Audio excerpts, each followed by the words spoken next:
ஆன்மீக உறவுகள் அனைவருக்கும் என் அன்பான வணக்கங்கள். நாளைய தினம் கார்த்திகை மாத அமாவாசை. கோடி கடனும் காணாமல் போக பணம் நகை சேருவதற்கு நாளை மாலை இந்த எளிய பரிகாரத்தை செய்து பாருங்க. இந்த காலகட்டத்தில் கடன் இல்லாமல் வாழும் வாழ்க்கைங்கிறது பல பேரோட கனவாயிருக்கு. எல்லாருக்குமே ஏதாவது ஒரு வகையில் கடன் இருக்க தான் செய்யுது. அது நகை கடனாகவும் இருக்கலாம், அல்லது பணக்கடன், வீட்டு லோன், பைக் லோன், இப்படி ஏதாவது ஒரு ரூபத்தில் இந்த கடன்கிறது நம்மக்கிட்ட இருந்துக்கிட்டே தான் இருக்குது. இந்த கடன் எல்லாம் விரைவில் அடைஞ்சு நகை பணம் சேருவதற்கு உரிய ஒரு வாய்ப்பை இந்த அமாவாசையில் நம்ம செய்யக்கூடிய இந்த எளிமையான பரிகாரம் நிச்சயமாக நமக்கு ஒரு கை கொடுக்கும் அப்படின்னே சொல்லலாம். கடன் அடைய இந்த பரிகாரத்தை செய்யறதுக்கு முன்னாடி கடன் வாங்க வேண்டிய அவசியத்தை நம்ம ஏற்படுத்தி கொள்ளாமல் இருக்க பழகிக்கணும். வரவுக்குள்ள செலவு செய்து சேமித்து வைக்க கண்டிப்பாக நம்ம முயற்சி செய்யணும். ஆடம்பர செலவுகளை தவிர்த்துக்கணும். இப்படியெல்லாம் இருந்தாலும் ஒரு சிலருக்கு வேறு வழி இல்லாமல் கடன் வாங்க வேண்டிய சூழ்நிலைங்கிறது உருவாகிக்கிட்டு தான் இருக்கும்.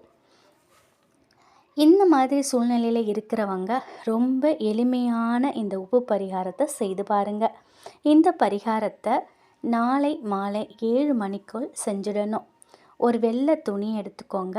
அதை மஞ்சளில் நனைத்து நல்லா காய வச்சு எடுத்துக்கோங்க. அதில் ஒரு கைப்பிடி அளவு கல்லுப்பு போட்டுக்கோங்க. 1 ரூபா காசு இல்லைன்னா அதில் 5 ரூபா காசு ஏதாவது உங்கள்கிட்ட இருந்தால் அந்த காசை நீங்கள் போடலாம். உங்கள்கிட்ட இருக்கக்கூடிய தங்கம் எதுவாக இருந்தாலும் சரிங்க, அதை ஒன்று வைக்கணும். இல்லை எங்கள்கிட்ட தங்கமே இல்லைன்னு நினைக்கிறவங்க மூக்குத்தியோட திருகாணியை கூட வைக்கலாம். இல்லைன்னா உடைந்த தங்க துண்டு இருக்குது பார்த்தீங்களா, அது கூட நீங்கள் வைக்கலாம். தங்கம் வைக்கும் பொழுது தங்கம் சேருவதற்கான வாய்ப்பு பல மடங்கு அதிகரிக்கும். இல்லைனாலும் பரவாயில்லைங்க, உங்கள்கிட்ட தங்கமே இல்லைன்னு நினைக்கிறவங்க உப்பையும் காசையும் இதோடு சேர்த்து ஒரு 4 மிளகையும் சேர்த்து உங்கள் குலதெய்வத்தையும் மகாலட்சுமி தாயாரையும் மனசார வேண்டிக்கோங்க. இந்த முடிச்சை உங்கள் வீட்டு நிலைவாசலில் கட்டணும்.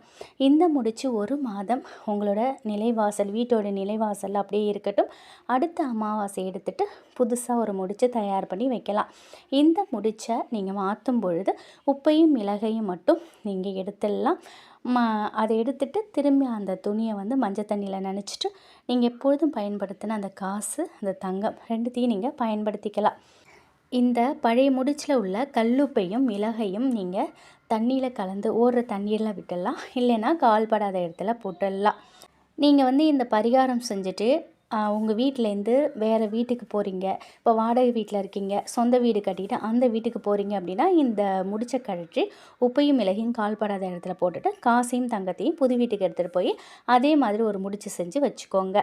ரொம்ப ரொம்ப எளிமையான இந்த உப்பு பரிகாரங்க.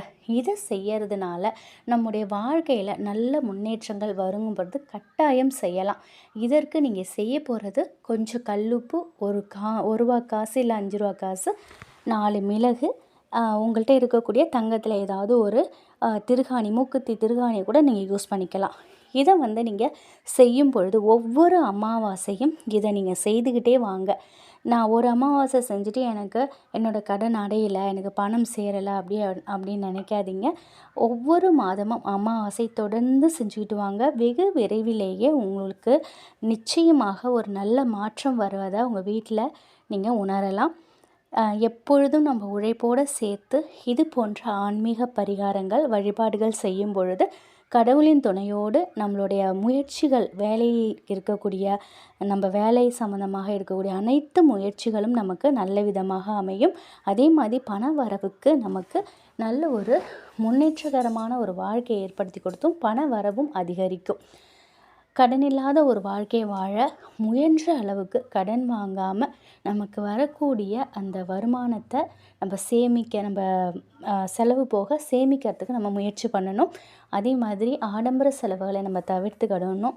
இதெல்லாம் நம்ம வாழ்க்கையில் கடைபிடிச்சாலே போதுங்க. அதே போல் நமக்கு வீண் விரயங்கள் வராமல் இருக்கணும். நம்ம உழைச்சிட்டு மாதம் மாதம் வரக்கூடிய அந்த பணம் வீண் விரயமாகாமல் மருத்துவ செலவு, இல்லை தேவையில்லாத வாகன பழுது, இந்த மாதிரி எந்த ஒரு வீண் விரயமாகாமல் இருக்கிறதுக்கு எப்பொழுதுமே நம்ம வீட்டில் அமாவாசையிலும் சரி, செவ்வாய், வெள்ளி, ஞாயிற்றுக்கிழமையில் வீட்டுக்கு சுற்றி போட மறக்காதீங்க. சில சில விஷயங்களை நம்ம வந்து ரெகுலராக நம்ம ஃபாலோ பண்ணும்போது நிச்சயமாக நமக்கு ஒரு நல்ல முன்னேற்றம் நம்ம வாழ்க்கையில் வருவதை நம்ம பார்க்கலாம்.